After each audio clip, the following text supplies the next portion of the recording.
Restaurant kicked out elderly black couple over shabby clothes. Next morning, chef froze in shock.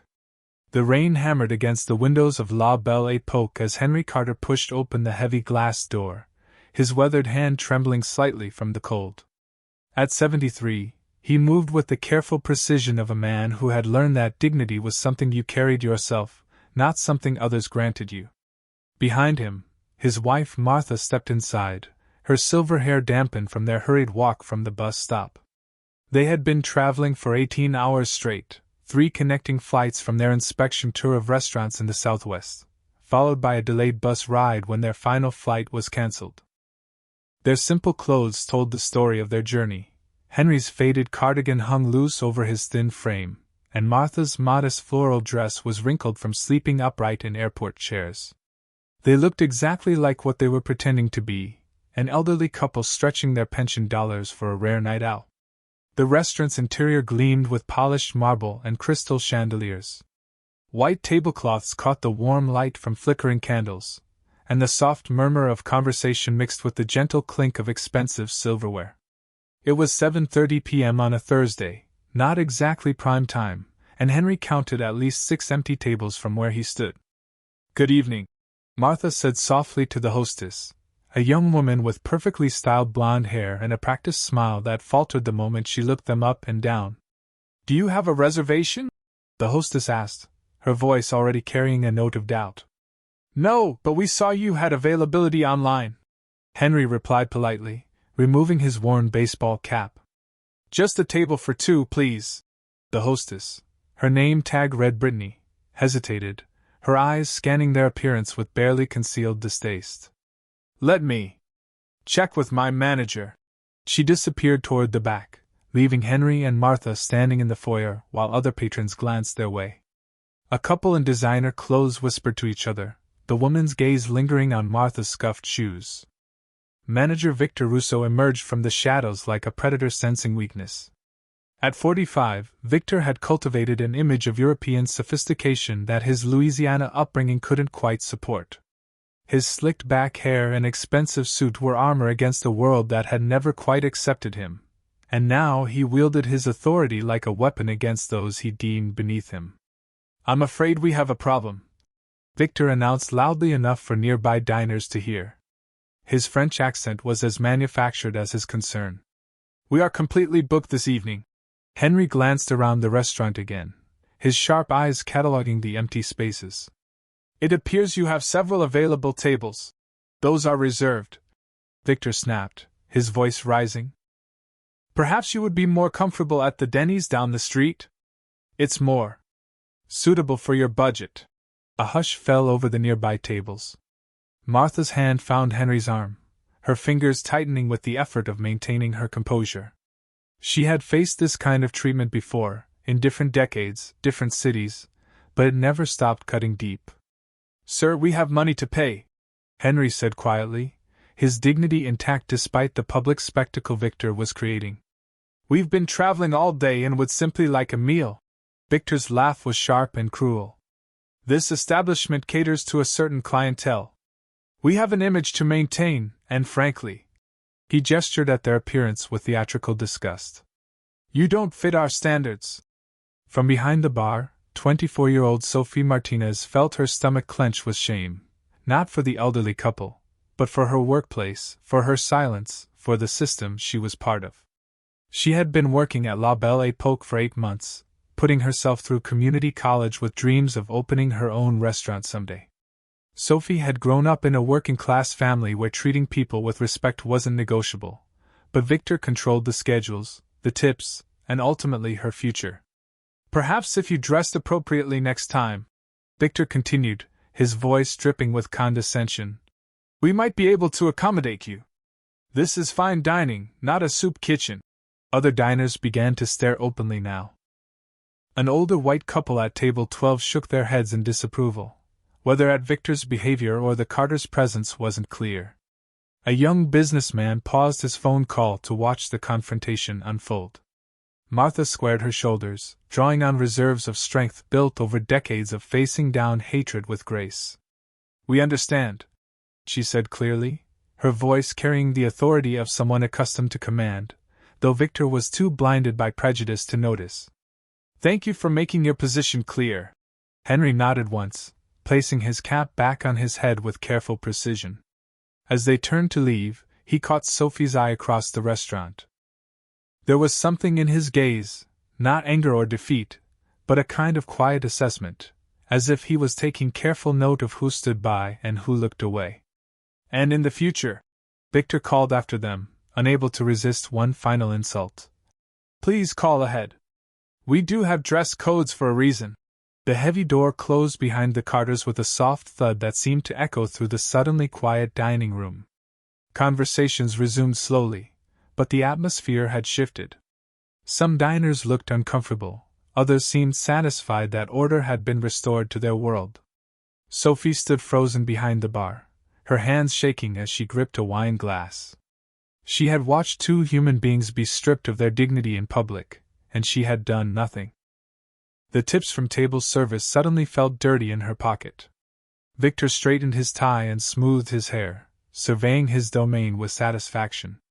He had protected his restaurant's image, maintained its standards, and reminded everyone present of their place in the social hierarchy. In his mind, he had done his job perfectly. But as he walked back toward his office, Victor failed to notice the way some customers avoided eye contact with him, or how the elderly white couple at table 12 quietly asked for their check and left without ordering dessert. He didn't see the businessman recording something on his phone, or catch the way Sophie was staring at the door where the Carters had vanished into the rainy night. Most importantly, Victor had no idea that he had just made the biggest mistake of his professional life, one that would unravel everything he thought he knew about power, respect, and the true meaning of consequence. The rain continued to fall against the windows, washing the city clean while inside La Belle Époque, the seeds of reckoning had already been planted. The rain had softened to a gentle drizzle as Henry and Martha Carter stood under the flickering neon sign of a 24-hour diner 3 blocks away from La Belle Époque. The contrast couldn't have been starker. Where the upscale restaurant gleamed with polished surfaces and crystal, Murphy's all-night diner wore its age like a comfortable old coat, with cracked vinyl booths and a coffee pot that had been brewing the same blend since 1987. "You know what, Henry?" Martha said, adjusting her damp shawl as they looked through the rain-streaked window at truckers and night-shift workers enjoying their meals. "Maybe this is exactly where we need to be tonight." Henry smiled, the first genuine expression he'd worn since entering the restaurant. "You always did have a way of finding the silver lining, Martha. 47 years of marriage, and you still surprise me." They had just settled into a corner booth when Martha noticed a figure hurrying down the sidewalk, hood pulled up against the drizzle. The person paused under a streetlight, looking back toward the direction of the fancy restaurant, then continued toward the diner with determined steps.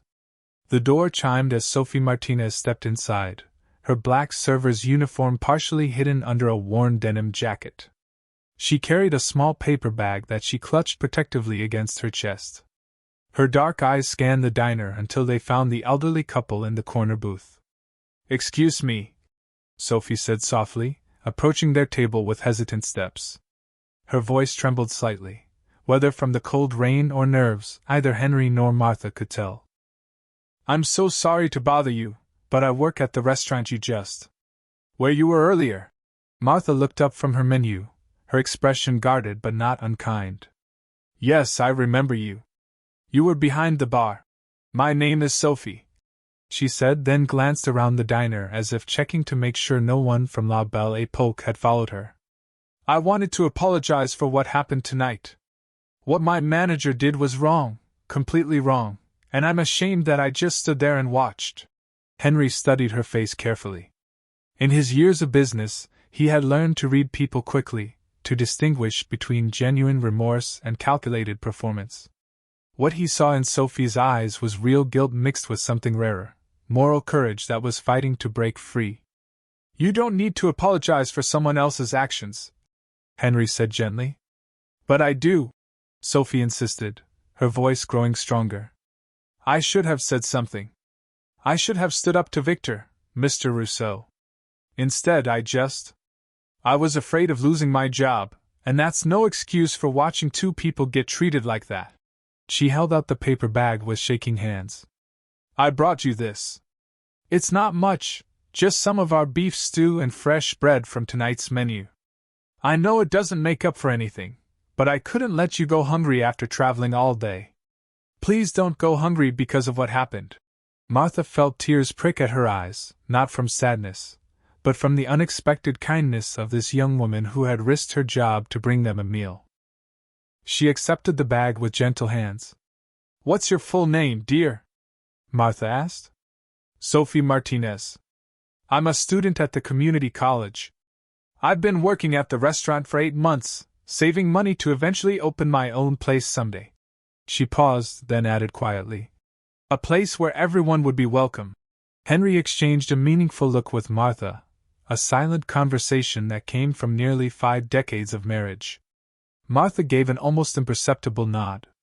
Sophie, Henry said carefully, what you did tonight, following us out here, bringing us food, apologizing for something that wasn't your fault, that tells me more about your character than 8 months of watching you work ever could. You were watching me work? Sophie looked confused. Henry smiled mysteriously. Let's just say that good people have a way of standing out, even when they think no one is paying attention. Back at La Belle Époque, Victor was holding court in the main dining room, regaling a table of regular customers with his version of the evening's events. You have to understand, he said, straightening his tie with theatrical flair. Maintaining standards is what separates fine dining from places that cater to anyone with pocket change. Sometimes you have to make difficult decisions to protect the establishment's reputation. The customers, a wealthy couple who dined at the restaurant twice monthly, nodded politely, but their enthusiasm seemed forced.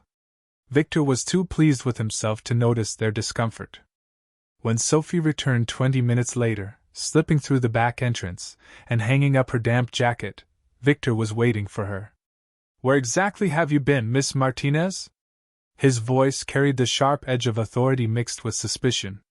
I stepped out for some fresh air, Sophie said, meeting his gaze steadily. It's my break time. In the rain? How refreshing. Victor's smile was cold. I trust you didn't have any interesting encounters during your little walk? Sophie felt her heart racing, but she kept her voice level. No, sir. Just needed some air after a busy shift. Good. Because I would hate to think that any of my employees might be freelancing, representing this restaurant in ways that contradict management decisions. His eyes narrowed. That would be highly unprofessional. Career-ending even. The threat hung in the air between them like smoke. Sophie nodded once, not trusting her voice, and returned to her duties. But as she wiped down tables and served the remaining customers, she couldn't stop thinking about the gratitude in Martha's eyes when she accepted the bag of food. Meanwhile, in the diner 3 blocks away, Henry and Martha sat in comfortable silence, sharing the beef stew that tasted somehow better than any meal they'd had in months. She's the only one worth saving, Martha whispered to her husband, echoing the thought that had been forming in both their minds. Henry nodded, pulling out his phone to make a note in his contacts. Next to Sophie Martinez's name, he typed, Integrity under pressure. Promote immediately upon revelation. Neither of them noticed the businessman from the restaurant walking past the diner window, still recording something on his phone, a slight smile playing at the corners of his mouth. Social media, it seemed, was about to make their story much more complicated than anyone could have anticipated. The rain had stopped completely now, and the city lights reflected off the wet pavement like scattered diamonds, illuminating a night that would change more lives than anyone could have imagined. The morning sun filtered through the tall windows of La Belle Époque's private dining room, casting long shadows across the mahogany conference table where the weekly staff meeting was about to begin. Victor Rousseau sat at the head of the table, his perfectly pressed shirt and confident demeanor radiating the satisfaction of a man who believed he had handled a difficult situation with appropriate authority. Good morning, everyone, Victor announced, his manufactured French accent more pronounced than usual. He surveyed his assembled staff, 3 servers, 2 bartenders, the sous chef, and Sophie, who sat quietly at the far end of the table, her hands folded in her lap. "Before we discuss today's specials and reservation updates," Victor continued, leaning back in his chair with theatrical confidence, "I want to address last night's incident. Some of you witnessed me make a difficult but necessary decision regarding two individuals who were clearly not suited for our establishment." Sophie's jaw tightened, but she remained silent. The other staff members shifted uncomfortably, avoiding eye contact with both Victor and each other. Running a restaurant of this caliber requires maintaining certain standards, Victor proclaimed, gesturing grandly at the elegant surroundings. "We cater to discerning clientele who expect a particular atmosphere. Sometimes, that means making tough choices to protect our brand and our reputation." He paused for dramatic effect, clearly expecting nods of agreement or words of support. Instead, he was met with uncomfortable silence and downcast eyes. "I trust everyone understands that when I make these decisions, it's for the good of the restaurant and all of your jobs," Victor pressed on, his voice taking on a slightly defensive edge. "We cannot allow just anyone to." The conference room door burst open with such force that it slammed against the wall, making everyone jump. Head chef Antoine Dubois stood in the doorway, his usually composed face pale as parchment, his chef's hat slightly askew. In his trembling hands he held a tablet computer, its screen glowing with what appeared to be a news article. "Victor!" Antoine gasped, his thick Cajun accent cutting through his usual professional demeanor. "We have a problem. A big problem." "What are you talking about?" Victor snapped, irritated by the dramatic interruption to his speech. "Can't you see we're in the middle of a staff meeting?" "The couple," Antoine stammered, rushing toward the table with the tablet extended. "The elderly black couple you threw out last night. Look at this." He thrust the device toward Victor, whose confident expression began to crumble as he read the headline on the screen. "Restaurant chain owners face discrimination at their own establishment. Undercover inspection by Henry and Martha Carter exposes shocking treatment at La Belle Époque."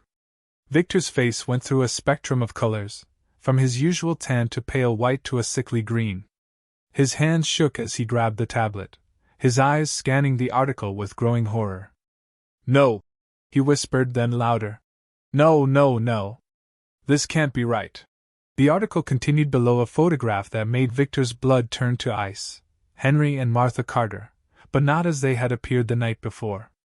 In this professional headshot, Henry wore an expensive charcoal suit, his bearing commanding and authoritative. Martha was elegant in a designer dress and pearls, her silver hair styled to perfection. They looked exactly like what they were, successful business owners worth millions of dollars. Sophie leaned forward, trying to read the screen from her position at the end of the table. "What does it say?" Antoine cleared his throat and began reading aloud. "Henry Carter, 73, and Martha Carter, 71, are the founders and principal owners of the Carter Restaurant Group, which operates over 200 upscale dining establishments across the southeastern United States, including the La Belle Époque chain. Known for their hands-on approach to quality control, the Carters regularly conduct unannounced visits to their restaurants to assess service standards and staff performance." The room fell into stunned silence. You could hear the air conditioning humming and the distant sound of morning traffic outside. "Keep reading," Victor croaked, his voice barely audible. "The couple reported being subjected to discriminatory treatment at their own restaurant, where they were refused service and publicly humiliated by management staff who judged them based on their travel-worn appearance. The incident was witnessed by multiple diners and restaurant employees. One of the servers, a young man named Jason, let out a low whistle. Oh shit! Language!" Victor snapped automatically, then realized how absurd that sounded given the circumstances. Antoine continued reading. "Mrs. Carter stated, 'We've been conducting these inspections for over a decade. We've seen poor service, kitchen issues, and management problems, but we've never experienced anything quite like what happened at our restaurant last night.' It was heartbreaking to see how quickly human dignity can be discarded based on superficial judgments. Sophie's hand flew to her mouth as the full implications hit her. The elderly couple she had followed into the rain, The people she had given food to out of simple human kindness. They owned the entire restaurant chain. There's more, Antoine said grimly. Mr. Carter added, what disturbed us most wasn't just the discrimination we faced, but watching our employees stand by and allow it to happen. However, we were impressed by one staff member who showed genuine compassion and moral courage. Actions like hers remind us why we're in this business, to create spaces where everyone is treated with dignity and respect. Victor's face had gone completely white. He stood up so quickly that his chair toppled backward, clattering to the floor. This is impossible, he muttered, pacing behind the table like a caged animal. They looked like. They were dressed like. How was I supposed to know? Maybe by treating all customers with basic human respect? Sophie said quietly, her voice cutting through Victor's panic like a blade. Victor spun around, his eyes wild with desperation and growing anger. This is a setup. They came in looking like homeless people on purpose. How was I supposed to recognize them? The point is that it shouldn't matter what they looked like, Sophie replied, her voice growing stronger. Every person who walks through that door deserves to be treated with dignity. The other staff members were staring at Victor with a mixture of shock, fear, and growing realization. They all understood that their jobs, their livelihoods, everything they had worked for at this restaurant was now hanging by a thread. Victor grabbed his phone with shaking hands, frantically scrolling through his contacts. I have to call them. I have to explain. This was all a misunderstanding. But as he dialed the number listed in the corporate directory, the phone rang and rang without answer. The Carters, it seemed, were not taking calls from La Belle Époque this morning. The morning sun continued to stream through the windows, but the light felt different now, harsh and unforgiving, illuminating a truth that would change everything for everyone in that room. The conference room at La Belle Époque had transformed from a place of routine business into a battlefield of accusations, desperation, and self-preservation. Victor paced frantically behind his overturned chair, his phone pressed to his ear as he dialed the Carter's number for the 7th time in 10 minutes. Still no answer, he muttered, sweat beading on his forehead despite the restaurant's air conditioning. They have to talk to me. They have to understand this was a mistake. The other staff members sat frozen around the table, watching their manager's meltdown with a mixture of fascination and terror. They all understood that their paychecks, their health insurance, their very futures were now hanging in the balance because of Victor's actions the night before. Maybe they're busy, offered Jason, the young server, though his voice lacked conviction. Busy? Victor laughed, a sharp, hysterical sound. They own 200 restaurants. Of course they're busy. But they have to take my call. They have to. Sophie sat quietly at the end of the table, her mind racing as she processed everything she had learned. The kind elderly couple she had followed into the rain were millionaires. The food she had given them, beef stew from their own kitchen, had been served by their own employee. The irony would have been funny if the situation weren't so serious. Bartender Lisa Chin spoke up hesitantly. Victor, maybe we should all just figure out what we're going to say when they show up. I mean, they're probably coming here, right? When they show up? Victor stopped pacing and stared at her. Lisa, they're not just showing up, they're probably calling corporate lawyers right now. They're probably planning to shut us down, fire everyone, maybe even sue for, he trailed off, unable to finish the thought. For discrimination, Sophie said quietly. The word you're looking for is discrimination. Victor's head snapped toward her, his eyes narrowing.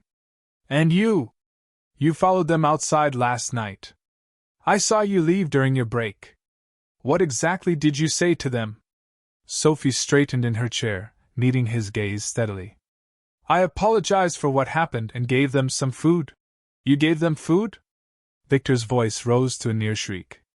You gave food to customers I had just refused service to? Do you understand what you've done? I understand that I tried to show basic human kindness to two people who had been humiliated, Sophie replied, her voice calm but firm. The room erupted into chaos. Jason jumped up from his chair, pointing an accusing finger at Sophie. This is all your fault. If you hadn't interfered, maybe they would have just forgotten about it. Are you insane? Lisa shot back. Sophie giving them food didn't make Victor act like a racist jerk. I am not racist, Victor shouted, slamming his hand on the table. I was protecting this restaurant's image. I was doing my job. Sous Chef Maria Santos, who had been silent until now, stood up slowly. Victor, I've worked in restaurants for 15 years. I've never seen anyone treat customers the way you treated that couple last night. Et2, Maria? Victor's laugh was bitter. Everyone wants to pile on Victor now, but where were all your moral objections last night? Where were your voices when I was making the tough decisions that keep this place running? We were scared, Sophie said simply. We were scared of losing our jobs, so we stayed quiet. I was scared too, until I realized that some things are more important than a paycheck. Victor's phone buzzed with a text message. He grabbed it desperately, hoping for contact from the Carters, but his face fell as he read the screen. It's my wife. She's seen the news story. It's already spreading on social media. The weight of the situation was beginning to settle on everyone. This wasn't just about one bad night or one angry customer complaint. This was about to become a public relations nightmare that would follow them for the rest of their careers. But Victor, backed into a corner and facing the destruction of everything he had worked for, made a decision that would prove to be his final mistake. He sat down at the table, his expression shifting from panic to cold calculation. Listen carefully, he said, his voice taking on a dangerous edge. We need to get our story straight before the Carters arrive. And I think I know exactly how to handle this situation. He pulled out his phone and began scrolling through photos. Sophie, you said you gave them food, right? You followed them outside, approached them on the street, and gave them restaurant property without authorization. Sophie frowned. I was trying to help them. Or, Victor continued, his voice growing more confident. You were harassing customers who had already left the premises. You were creating a scene that reflected poorly on the restaurant. That's not what happened, Sophie protested. Victor held up his phone, showing a blurry photo that appeared to show someone in a server's uniform talking to two people on a dark street. I took this last night when I saw you leaving. Security protocol, you understand. It shows you pursuing customers who had clearly been asked to leave. Sophie stared at the photo in disbelief. You followed me? You were spying on me? I was protecting this establishment, Victor said smoothly. And this photo shows that you were the one who created the real problem. You pursued these customers, probably demanded money or tips, and made them feel so uncomfortable that they decided to retaliate with this discrimination claim. The room fell silent as the other staff members processed Victor's words. He was setting Sophie up to take the fall for everything. Lisa shook her head slowly. Victor, that's not. You can't seriously be trying to blame Sophie for this. Can't I? Victor's smile was cold and predatory. Sophie has been here 8 months. I've been managing this restaurant for 3 years. Who do you think corporate is going to believe? Who do you think the Carters will believe? Jason shifted uncomfortably in his seat. Part of him knew this was wrong, but another part was terrified of losing his job. I mean, if Sophie hadn't gotten involved. Exactly. Victor pounced on the doubt. If Sophie had simply followed protocol and let management handle the situation, none of this would have escalated. Sophie looked around the table at her coworkers. People she had considered friends, people she had covered shifts for, people she had helped train. Some avoided her eyes, others looked conflicted, but none spoke up in her defense. You're all going to let him do this? She asked quietly. You're going to let him destroy my reputation to save his own? The silence that followed was answer enough. In the harsh morning light streaming through the conference room windows, Sophie realized she was completely alone. Victor leaned back in his chair, his confidence returning. The story is simple. I made a judgment call about inappropriate customers, and an inexperienced employee undermined my authority and created an incident. When the Carters arrived, that's what happened. But Victor had made one crucial miscalculation. He had assumed that lies could triumph over truth, that authority could override integrity, and that the people he was betraying would stay silent forever. He was about to learn just how wrong he could be. The sleek black Mercedes-Benz pulled up to the curb outside La Belle Époque at exactly 2:30 p.m., its chrome gleaming in the afternoon sunlight. The restaurant's lunch service had just ended, and the usual post-rush quiet was broken by the sound of car doors closing with the solid thunk that only comes from luxury vehicles.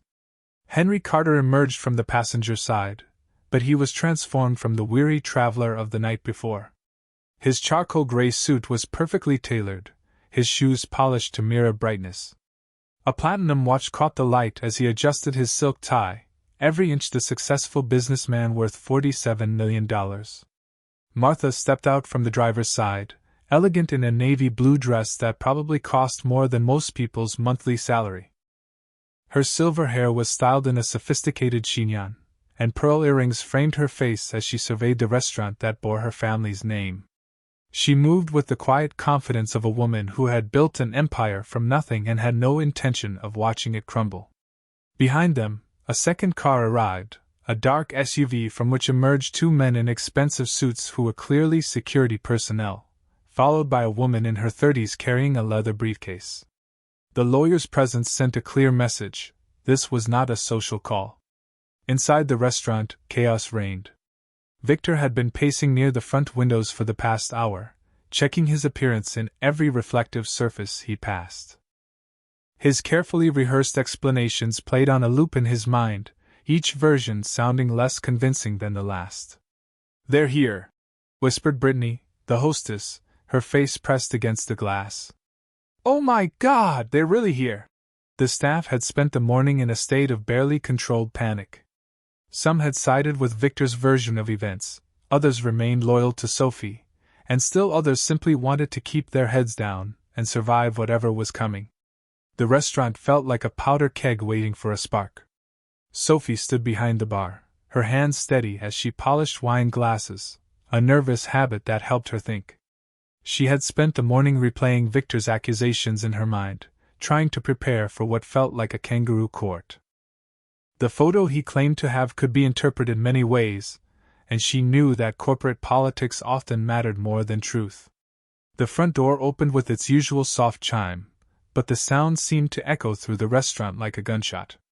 Henry and Martha Carter walked in with the measured steps of people who owned everything they surveyed, followed by their entourage of security and legal counsel. Victor practically sprinted across the dining room, his practiced smile stretched so wide it looked painful. "Mr. and Mrs. Carter! What an unexpected pleasure! I'm Victor Rousseau, the restaurant manager. I believe there may have been some sort of misunderstanding last evening." Henry stopped walking and studied Victor with the cold assessment of a man who had built a business empire by reading people accurately. When he spoke, his voice carried the authority of someone accustomed to boardrooms and million-dollar decisions. "Mr. Rousseau, there was no misunderstanding. The understanding was perfectly clear." Martha stepped forward, her voice calm but carrying an edge that made everyone in the restaurant pay attention. "We understand that you refused us service based on our appearance. We understand that you humiliated us in front of other customers. We understand that you suggested we would be more comfortable eating at a chain restaurant because of our perceived economic status." Victor's confident facade began to crack. "Mrs. Carter, I assure you, if I had known who you were—" "That's exactly the problem," Henry interrupted, his voice sharp enough to cut glass. "If you had known who we were, you would have treated us differently. But every human being who walks through that door deserves the same respect you would show us now." The dining room had filled with off-duty staff members who had been called in for this confrontation. Sophie noticed that some customers from the previous night had also arrived. Word had spread quickly through social media, and people were gathering to witness what was being called a reckoning. Martha surveyed the assembled group with the keen eye of someone who had managed thousands of employees over the years. "We want to hear from everyone who was present last night. We want to understand exactly what happened and, more importantly, why it happened." Victor straightened his shoulders, clinging to his prepared defense. "Mrs. Carter, I take full responsibility for the confusion, but I think you should know that the situation was complicated by one of our staff members. He gestured toward Sophie, who stepped out from behind the bar to face her accusers. Sophie Martinez pursued you outside the restaurant and created an incident that may have influenced your perception of what happened inside. Sophie felt every eye in the room focus on her. This was the moment Victor had been building toward, the moment when he would sacrifice her to save himself. But Martha Carter was studying Sophie's face with the intensity of someone who had spent decades evaluating people's character. "You're the young woman who brought us food." It wasn't a question, and Sophie answered with simple honesty. "Yes, ma'am. I followed you to apologize for what happened and to make sure you didn't go hungry." "And why did you feel the need to do that?" Sophie glanced at Victor, who was glaring at her with barely contained fury, then back at Martha. "Because what happened to you was wrong. Because treating people badly based on how they look is wrong. Because I was raised to believe that kindness matters more than keeping a job." A murmur ran through the assembled crowd. Victor's face had gone pale as he realized that his careful plan was already falling apart. Henry stepped closer to Sophie, his expression softening slightly. "What exactly did you witness last night, Miss Martinez?" Before Sophie could answer, Victor jumped in desperately. "Mrs. Carter, I have photographic evidence that shows Miss Martinez harassing you on the street. She was clearly—" "Mr. Rousseau." Martha's voice cut through his protests like a blade. "You will have your opportunity to speak. Right now, we want to hear from Miss Martinez." Sophie took a deep breath, knowing that her next words would determine not just her own future, but possibly the futures of everyone in the room. The truth, she had learned from her grandmother, had a way of protecting those brave enough to speak it. "Here's exactly what happened," she began, her voice clear and steady despite the magnitude of the moment. The reckoning had begun. The tension in La Belle Époque was suffocating as Sophie stood in the center of the dining room, surrounded by staff members, the Carters, their legal team, and a growing crowd of onlookers who had heard about the confrontation through social media. Every eye was fixed on her as she prepared to give her account of the previous night's events. "Last night, around 7:30, you and Mr. Carter entered the restaurant," Sophie began, her voice steady despite the weight of the moment. "You were dressed simply, travel clothes, I assumed. You asked the hostess for a table, and she went to get Mr. Rousseau."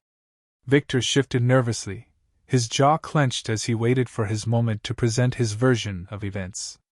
Sophie continued. "Mr. Rousseau came out and immediately refused you service. He said the restaurant was fully booked, even though there were at least 6 empty tables visible from where I stood behind the bar." "That's not entirely accurate," Victor interjected, unable to contain himself. "We did have reservations coming in." "Mr. Rousseau," Martha said sharply, "you'll have your turn. Please continue, Miss Martinez." Sophie took a breath. "When Mr. Carter politely pointed out the empty tables, Mr. Rousseau became hostile. He raised his voice so everyone could hear and said you would be more comfortable at Denny's because it was more suitable for your budget. He said this restaurant catered to a certain clientele and that you didn't fit the establishment's standards." A few of the staff members nodded, confirming Sophie's account. Jason looked uncomfortable, remembering his own silence during the incident. "Then what happened?" Henry asked, his voice measured but intense. "Mr. Rousseau told you that if you dressed appropriately next time, maybe you could be accommodated. He called it fine dining, not a soup kitchen." Sophie's voice carried the shame she felt at having witnessed such cruelty. "You both handled it with incredible dignity. You thanked him for making his position clear and left quietly." Martha's expression remained composed, but Henry's hands were clenched at his sides. "After you left," Sophie continued, "I couldn't stop thinking about what had happened. During my break, I followed you outside. I found you at Murphy's Diner 3 blocks away, and I brought you some beef stew and bread from our kitchen. I apologized for what happened and told you that you shouldn't go hungry because of how you were treated." Victor saw his opening and pounced. "And this is where the real problem began." He pulled out his phone, brandishing it like a weapon. "I have photographic evidence that shows Miss Martinez pursuing these customers onto the street and harassing them." He held up the blurry photo, his voice growing more confident. "This clearly shows her creating an incident outside the restaurant. For all we know, she demanded money from them, or made threats, or. That's enough, Henry said quietly, but his voice cut through Victor's rantings like steel. Mr. Rousseau, are you seriously suggesting that a young woman half our size somehow extorted or threatened us? Victor's momentum faltered. Well, she could have been demanding tips, or she could have been showing the kind of basic human compassion that should be standard in any business that serves the public, Martha said, her voice deadly calm. But Victor was too deep into his desperate gambit to back down now. He looked around the room at the other staff members, searching for support. The fact is, if Miss Martinez had simply followed proper protocol and allowed management to handle the situation, none of this would have escalated. She took it upon herself to interfere with a management decision, and now she's trying to make herself look like a hero. Lisa, the bartender, shifted uncomfortably. Victor, that's not. Sophie was just trying to help. Was she? Victor's voice took on a theatrical quality. Or was she creating drama to make me look bad? Think about it, she's been here 8 months, she's still part-time, she obviously has ambitions beyond serving drinks. Maybe she saw an opportunity to undermine management and advance her own position. Sophie stared at him in disbelief. You think I orchestrated this somehow? You think I convinced 2 random customers to pretend they were discriminated against just so I could? What exactly? Get promoted? I think, Victor said, his voice growing more desperate as he realized how thin his argument sounded, that ambitious employees sometimes create problems they can then solve to make themselves look indispensable. The room erupted in murmurs of disbelief. Even Jason, who had been wavering, shook his head at Victor's increasingly wild accusations. But Victor wasn't finished. He reached into his jacket pocket and pulled out a folded piece of paper. In fact, I have evidence that Miss Martinez has been planning something like this for weeks. Sophie's blood ran cold. What are you talking about? This email, Victor announced, unfolding the paper with theatrical flourish, was sent from Miss Martinez's personal account to several restaurant industry blogs last month. In it, she criticizes the elitist culture of upscale dining establishments and suggests that restaurants need to be held accountable for discriminatory practices. Sophie's face went white. She had written that email to a food service industry newsletter as part of a class assignment about hospitality ethics. It had been a general discussion about inclusivity in the restaurant industry, not a specific attack on La Belle Époque. You went through my personal emails? She whispered. I had concerns about your loyalty to this establishment, Victor replied smoothly. And this email proves that you've been looking for ways to create exactly this kind of situation. The room fell silent. Even some of Sophie's supporters looked uncertain now. The email, taken out of context, could be seen as evidence of premeditation. But Martha Carter had heard enough. She stepped forward, her voice carrying the authority of someone who had built a business empire through decades of reading people's character. Mr. Rousseau, in my 47 years of marriage and 30 years of running restaurants, I have learned to recognize integrity when I see it. And I have learned to recognize desperation when I see it. She turned to address the entire room. Last night, my husband and I experienced discrimination. But we also experienced something else. We experienced genuine kindness from a young woman who risked her job to make sure 2 strangers didn't go hungry. Martha's gaze fixed on Victor with laser intensity. And now I'm watching that same young woman be systematically destroyed by a man who is so desperate to save his own career that he has violated her privacy, fabricated motivations, and twisted acts of compassion into evidence of conspiracy. Victor opened his mouth to protest, but Martha held up her hand. You want to talk about evidence, Mr. Rousseau? Let me tell you what we actually have evidence of. The confrontation was about to reach its climax, and everyone in the room knew that careers, reputations, and lives were about to change forever. Martha Carter's voice cut through the restaurant like a blade as she addressed the assembled crowd. What we have evidence of, Mr. Rousseau, is a pattern of behavior that has no place in any business, let alone one that bears our family name. She nodded to her lawyer, who opened her briefcase and withdrew a tablet. We've spent this morning reviewing security footage from last night, social media posts from customers who witnessed the incident, and conducting background checks on key personnel. Victor's confident facade began to crumble as the lawyer held up the tablet, showing crystal clear security footage from the restaurant's own cameras. This footage shows the exact moment you refused service to my husband and me, Martha continued, her voice steady and authoritative. It shows you raising your voice, gesturing dismissively, and creating a public spectacle designed to humiliate us in front of other customers. The footage played silently on the tablet, visible to everyone in the room. Victor's theatrical gestures and sneering expression were captured in perfect detail, along with the uncomfortable reactions of nearby diners. More importantly, Henry added, stepping beside his wife, it shows Miss Martinez behind the bar, looking distressed by what she was witnessing. At no point does she appear to be orchestrating anything. She appears to be watching her workplace become something she's ashamed of. Sophie felt tears of relief prick at her eyes as the truth was finally being revealed. But Martha wasn't finished. We also have testimony from 3 customers who were dining here last night. They've contacted us through social media to express their disgust at what they witnessed. One of them recorded your behavior on his phone and posted it online, where it has been viewed over 50,000 times. Victor's face had gone completely white. I was just trying to maintain standards. No. Henry's voice was sharp as steel. You were exercising prejudice. There's a difference, and every person in this room knows it. Martha turned to address the entire staff. Mr. Rousseau's actions last night were unacceptable, but what's equally disturbing is his response today, attempting to destroy a young woman's career to cover his own mistakes. That level of moral cowardice has no place in our organization. She faced Victor directly. Mr. Rousseau, you are terminated immediately. Please collect your personal belongings and leave the premises. Victor staggered as if he'd been physically struck. You can't. I've been with this company for 3 years. I have contracts, I have rights. You have the right to face the consequences of your actions. Martha replied coldly. Security will escort you out. The 2 men in suits stepped forward, their intent clear. But Victor wasn't going down without a fight. This is insane, he shouted, his composure completely shattered.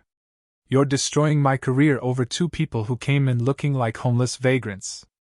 How was I supposed to know they were rich? The entire room recoiled at his words. Even in his desperation, Victor still didn't understand why his actions were wrong. That, Henry said quietly, is exactly the point. It shouldn't matter if we were rich or poor, black or white, well-dressed or travel-worn. Every human being deserves to be treated with dignity. Martha turned to Brittany, the hostess who had first turned them away. Miss Wells, were you following Mr. Rousseau's direct instructions last night? Brittany nodded miserably. He always told us to screen customers, to make sure they looked like they belonged here. Then you share responsibility for this incident. You're also terminated. Brittany began to cry, but Martha's expression remained impassive.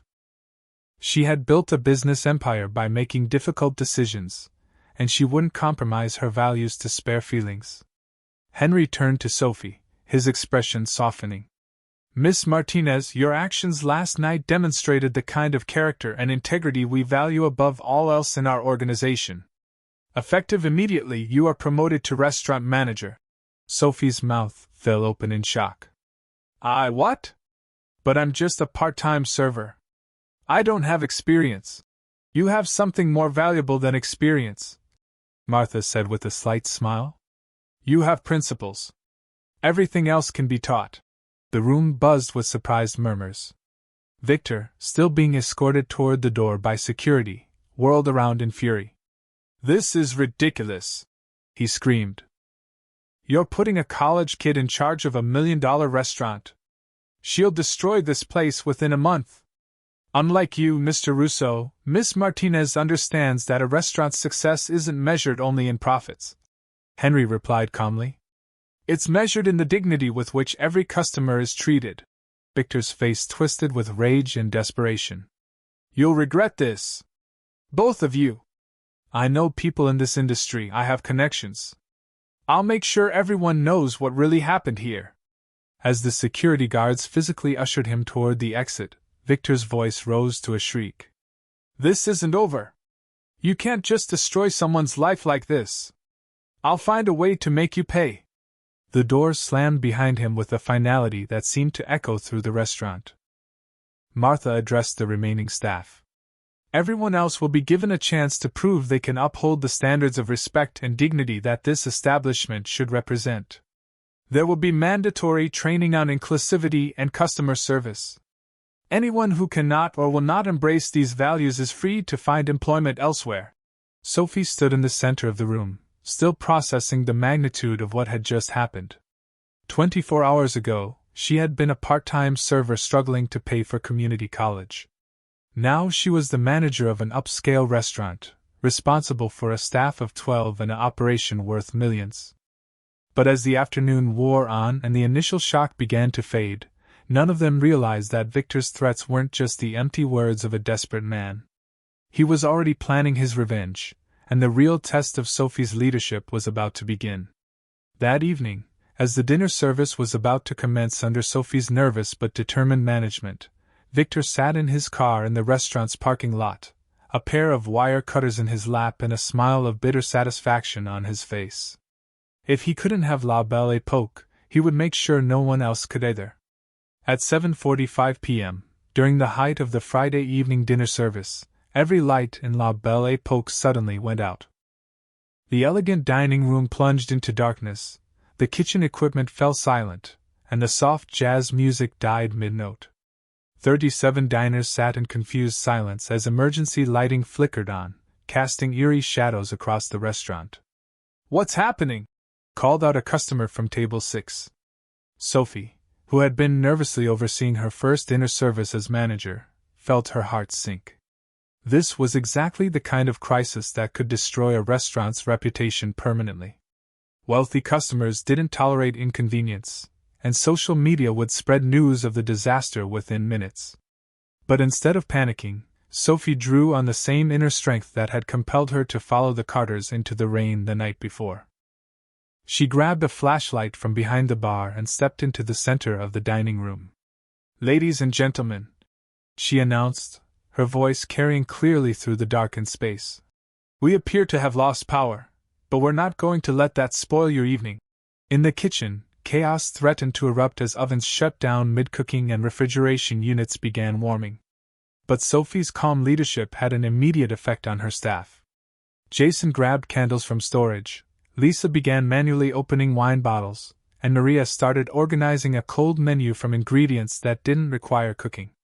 "We're going to turn this into something special," Sophie told her team. "Candlelight dining, acoustic music, and a menu that celebrates simplicity." Within 20 minutes, La Belle Époque had been transformed. Battery-powered speakers provided soft background music. Dozens of candles created an intimate atmosphere that electric lighting could never match, and the staff moved through the restaurant with renewed purpose and genuine enthusiasm. "This is actually more romantic than the regular lighting," laughed a woman celebrating her anniversary at table 12. "It feels like we're dining in a French countryside inn." Sophie coordinated everything with the natural authority of someone who truly cared about the customer experience.